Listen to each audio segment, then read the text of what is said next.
लेकीच्या लग्नानंतर आई-वडिलांच्या मनाची जी काही अवस्था होते ती शब्दात मांडणं शक्य नाही.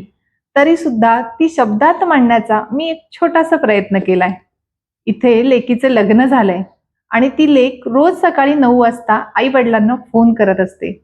पण त्या दिवशी काही लेकीचा फोन आलेला नाही आणि तिची वाट बघण्यात आई-वडिलांची जी काही अवस्था झाली आहे ती अवस्था इथे शब्दात मांडण्याचा प्रयत्न केलाय. जर तुम्हाला ही कविता आवडली तर नक्की सांगा. 9 वाजले तरी बाबाचा फोन वाजला नाही. 9 वाजले तरी बाबाचा फोन वाजला नाही. आज ऑफिसात घाई असेल असं म्हणत स्वतःलाच समजावते आई. आज ऑफिसात घाई असेल असं म्हणत स्वतःलाच समजावते आई. आईने टेबलावरचा लेकीचा फोटो पुसला. आईने टेबलावरचा लेकीचा फोटो पुसला आणि सुखी राग बाळा म्हणताना पदर डोळ्याला लावला.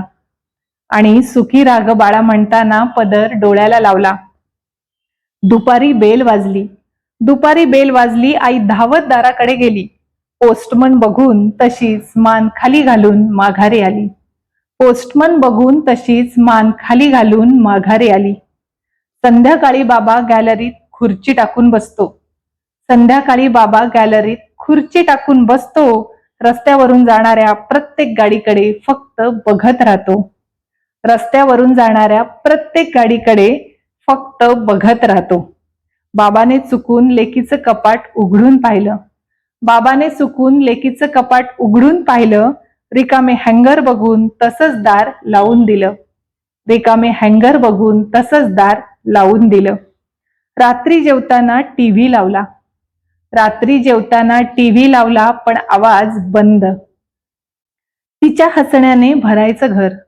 तिच्या हसण्याने भरायचं घर आता मात्र झालंय सुन्न. आता मात्र झालंय सुन्न. बाबा जेवायला बसला. बाबा जेवायला बसला आणि समोर रिकामं पान बघितलं. तिच्याशिवाय घात जात नाही म्हणून जेवण अर्ध्यावरच सोडलं. तिच्याशिवाय घात जात नाही म्हणून जेवण अर्ध्यावरच सोडलं. आई झोपताना उशी जवळ घेऊन कुरवाळते. आई झोपताना उशी जवळ घेऊन कुरवाळते आणि इथेच झोपायची माझी पोर म्हणून उशीत तोंड खुपसून रडते. इथेच झोपायची माझी पोर म्हणून उशीत तोंड खुपसून रडते. फोन वाजला की दोघं एकमेकांकडे बघतात. फोन वाजला की दोघं एकमेकांकडे बघतात आणि तिचाच असेल म्हणून पहिला उचलायला धावतात. आणि तिचाच असेल म्हणून पहिला उचलायला धावतात. रात्री किचनमध्ये भांड्यांचा आवाज झाला. रात्री किचनमध्ये भांड्यांचा आवाज झाला. आली वाटतं म्हणून बाबा झोपेतून दचकून उठला.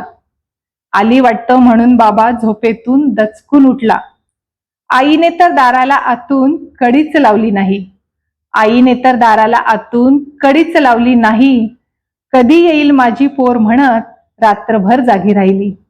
कधी येईल माझी पोर म्हणत रात्रभर जागी राहिली. बाबा रात्री उठून तिच्या खोलीचं दार उघडतो. बाबा रात्री उठून तिच्या खोलीचं दार उघडतो. अंधारात पलंगाकडे बघून ये ग बाळा हळूच बोलतो.